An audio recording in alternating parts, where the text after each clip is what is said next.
देखो आज हम लोग ना एक और एक्टिविटी आपको करके दिखाएंगे।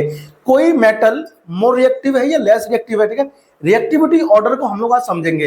एक मेरे पास होगा कॉपर सल्फेट सॉल्यूशन और एक दूसरे बीकर में मैं प्रिपेयर करने वाला हूं पोटेशियम सल्फेट का सॉल्ट का सॉल्यूशन, ठीक है ना।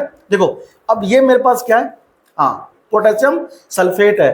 पोटेशियम सल्फेट का मैं एक सॉल्यूशन तैयार करूंगा इस सेपरेट बीकर में, ठीक है। तो ये ना थोड़ा सा मैं क्या लूंगा, पोटेशियम सल्फेट, ठीक है। इतना तो बहुत है, ठीक है। हाँ देखो अब ना थोड़ा सा हम लोग इसमें पानी करेंगे मिक्स, ठीक है ना। ये वाटर हमने मिक्स कर दिया, फिर करना मतलब इसको ना अच्छे से मिला करके ना डिजोल्व हो जाएगा तो हमारा सॉल्यूशन प्रिपेयर हो जाएगा। किसका, पोटेशियम सल्फेट का सॉल्यूशन। देखो सॉल्यूशन हमारा बनकर तैयार हो गया। ये है कॉपर सल्फेट का सॉल्यूशन और ये तुम्हारा है पोटेशियम सल्फेट का एक्वस सॉल्यूशन।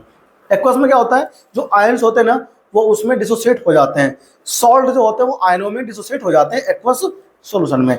अब ये है आपके पास एक एल्युमिनियम फॉइल का पीस और एक ये है दूसरा एल्युमिनियम फॉइल का पीस। इसको मैं कॉपर में डालूंगा, तो ये कॉपर में जा रहा है और ये तुम्हारा पोटेशियम सल्फेट के सॉल्यूशन में। अब देखते हैं किसमें होता है रिएक्शन, वेट करते हैं ना। देखो ये तो क्या है, कॉपर सल्फेट के सॉल्यूशन में है ना। देखो कि क्या हो रहा है बताओ, रिएक्शन है ना। और देखो यहां से तुम्हें फ्यूम निकलता दिखाई दे रहा है, फ्यूम निकल रहा है बताओ, है ना। देखो ये जो ना फ्यूम्स निकल रहा है, स्मोक से ना आप कह सकते हो, क्योंकि एल्युमिनियम में क्या, देखो एल्युमिनियम क्या कर रहा है, कॉपर सल्फेट सॉल्यूशन में रिएक्शन कर रहा है ना। और देखो इसमें से ना जो बुलबुले हैं वो भी उठ रहे हैं। देखो आप देखो ध्यान से, ये देखो क्या हाल हो गया इसका, है ना। देखो ये क्या बताओ, ये लेयर इसके ऊपर कॉपर का चढ़ गया है ना।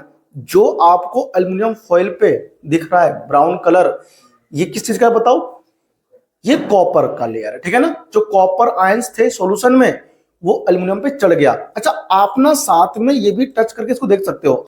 देखो बीकर हमारा हीट हो गया ना, क्योंकि एक्सोथर्मिक प्रोसेस है ये। कैसा है ये बताओ।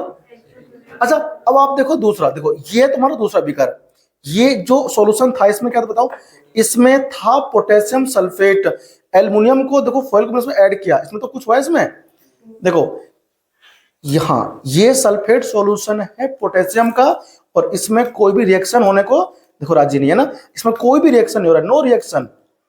इससे प्रूफ हो गया कि जो तुम्हारा मेटल है पोटेशियम वो क्या सा होता है, मोर रिएक्टिव, है ना, ठीक है ना। तो aluminium is more reactive than copper but less reactive than potassium, ठीक है ना।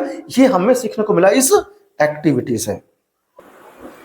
तो देखो भैया ना, ये कि देखो पूरा एल्युमिनियम फॉइल जो ना इसके अंदर तो रिएक्ट कर गया और यहां से साथ में क्या हो रहा है, इसमें से गैस भी प्रोड्यूस हो सकता है, ठीक है ना। तो ये जो बाहर को निकल रहा है, समझ रहे हो आप लोग, इसमें कोई भी रिएक्शन देखो नहीं हो रहा है, जैसा था वैसा ही पड़ा हुआ है, ठीक है ना। तो ये क्या है, more reactive metal potassium sulphate का सॉल्यूशन और ये है लेस रिएक्टिव कॉपर सल्फेट का solution as compare to aluminium metal, ठीक है ना। तो एल्युमिनियम क्या है हमारा, more reactive than copper but less reactive than potassium, ठीक है। तो थैंक यू, है ना। इस तरह के और वीडियो के लिए चैनल को सब्सक्राइब जरूर करें। धन्यवाद, थैंक यू, ठीक है। और मिलते हैं आपसे अगले नए एक्टिविटी में, ठीक है।